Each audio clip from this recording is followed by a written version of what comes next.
You probably heard about the data breach that allegedly compromised the personal information of nearly every American citizen, exposing social security numbers, addresses, and so much more to the dark web cybercriminals. And so today we're going to talk about how this happened, what data was impacted, and what you can do to make sure you stay safe with your social security number on the dark web.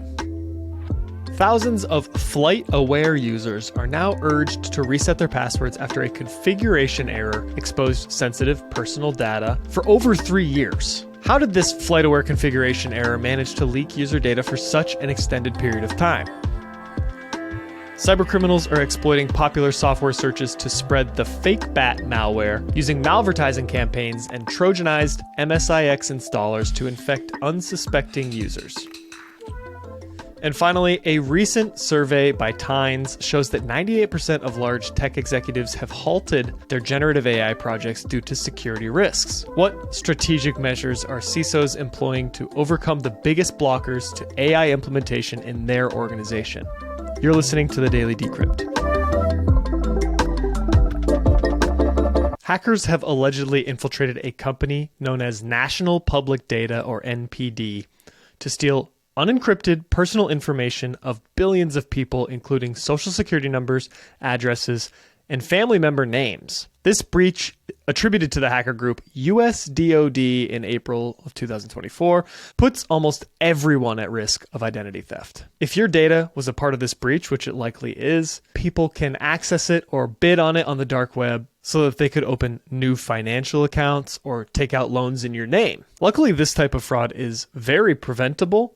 All you have to do is contact the 3 major credit bureaus and place freezes on your accounts. And even before this breach, this is something that I would recommend to everybody. Unless they're in the process of buying a new home or opening up a new credit card, you don't need your credit accounts to be unfrozen. And this is something that I actually didn't do until about a year ago during the AT&T breach, where my social security number was also leaked to the dark web. And I was very shocked to see how quickly it could be done. They all have web-based interfaces where you can go sign up for an account and click a button to place a freeze on your credit. It's also important to know that once your information is out there, it's out there forever. There's no company that can go and scrub your data from the dark web.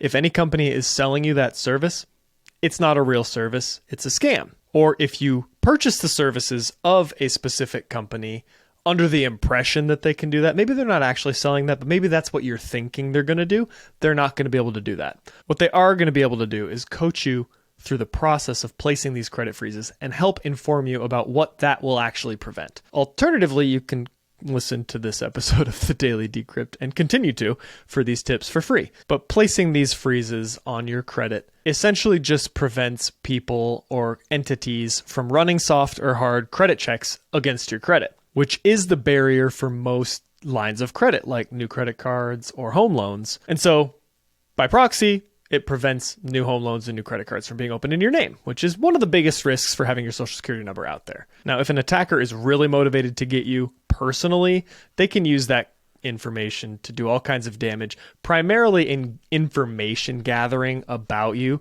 to craft more effective phishing campaigns against you, which is the secondary risk of this type of data breach. So, besides placing these credit checks, just be extra vigilant when you're looking at and clicking links through texts or emails, knowing that this information can help craft more effective phishing emails. Look at everything skeptically, and you should be good to go. Very similarly to that last story, there's an app called FlightAware, which is the world's largest flight tracking platform that has just revealed a major security data incident. FlightAware discovered a configuration error dating back to January of 2021, which exposed user data for over 3 years. This data that it exposed can include your user ID, password, email address, and possibly even more sensitive information like your full name, billing and shipping address, social media accounts, phone number, and even social security number. The error was fixed by FlightAware on July 25th of 2024, so just a few weeks ago.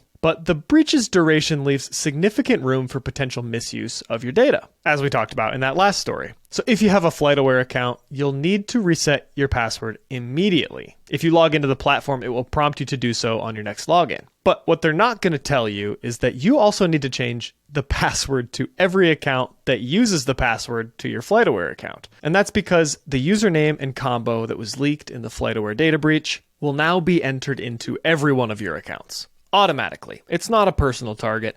They're just going to try their luck and see if you maybe reuse that username combo password. If that's ringing any bells for you, hey, go change your password to all of those accounts. And if it sounds too daunting to do that task manually, or you're not even sure what accounts share passwords, it's time to start using a password manager. I personally use 1Password, as do all of my friends, and I have almost 1,000 accounts in there just for myself alone. Managing that amount of passwords is impossible, especially trying to maintain unique passwords across all of them. Nobody's memory can handle that. It will also create secure random passwords for you so that you don't have to use your creativity to come up with them, or just changing the characters that follow the password. Which, by the way, if you use a password even similar to the one that was leaked in your FlightAware breach, that too is considered compromised, because attackers will do common manipulations to all passwords, and just use those to try to log into your accounts as well. It's all automated. So yeah, if you want more information about a password manager, check out 1Password. There's also a blog on our website at thedailydecrypt.com that will outline a simple 3-step process to converting over to a password manager. It doesn't have to be as daunting as it may sound. FlightAware is also offering a free 24-month identity protection package through Equifax. So given these two stories back to back, whoever is listening is likely impacted. Go take advantage of that. That will actually monitor for any credit inquiries to Equifax, in addition to you placing those freezes. Like, I highly recommend against simply monitoring, because by the time you get that alert, it's a little too late, right? Place the freeze and then sign up for that free monitoring. And if you can't tell, passwords are getting breached every day. I don't like talking about data breaches on this platform. I don't like hearing about them because they happen so frequently. I don't consider it cybersecurity news. The only reason this one made the cut is because they were so long standing. This one has been going on for 3 years. But if you're hearing this and you still don't use a password manager and you don't change your passwords, the implications are pretty bad. Go do that. Reach out to us on Instagram or YouTube if you want any help or guidance along that process. It really is a lot simpler of a workflow as well. Like, it's a quality of life improvement and a security improvement. I promise you, it's worth it.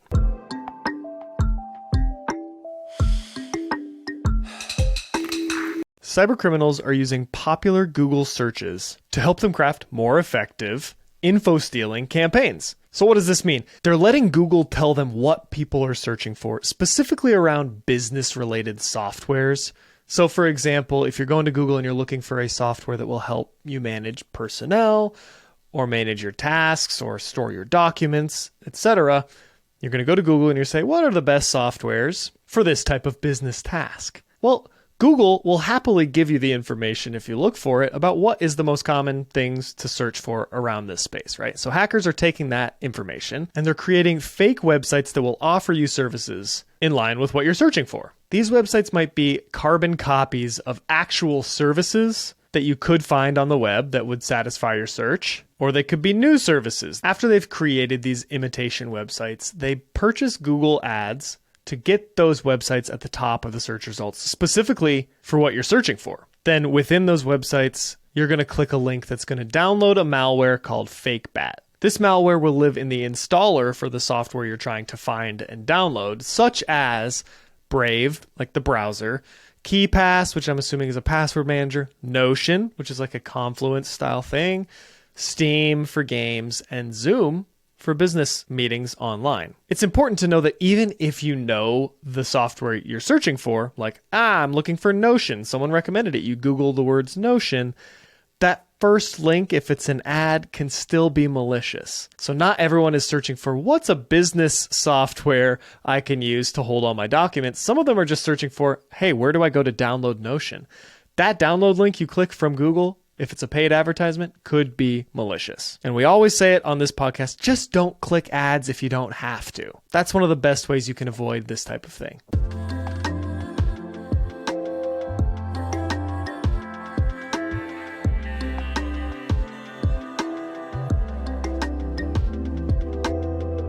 And finally, 98% of large tech executives have paused AI initiatives due to security risks. This was discovered by an automation firm, Tynes, during a recent survey and reveals the top barriers to AI adoption. 66% of CISOs worry about losing control over their sensitive information. This can be anything from customer data, employee data, all the way down to proprietary code you're feeding into AI to have it help you fix. 60% of the CISOs report lacking AI expertise. 51% find friction between departments, from cross-functional teams to align on AI priorities and risks. 49% face issues with outdated systems, so choose AI tools that integrate seamlessly with your existing tech stacks. This survey by Tynes can be very valuable, especially if you're someone who's trying to get your CISO to allow you to use AI. AI has a lot of potential for automating a lot of work and freeing up capacity for more impactful work. But if you have a good CISO, they're going to try to push back on the security risks. Check out the article linked in the show notes below for more information on how and what statistics you can use to help combat your CISO's fears and start using AI in your workplace. This has been the Daily Decrypt. If you found your key to unlocking the digital domain, show your support with a rating on Spotify or Apple Podcasts. It truly helps us stand at the frontier of cyber news. Don't forget to connect on Instagram or catch our episodes on YouTube. Until next time, keep your data safe and your curiosity alive.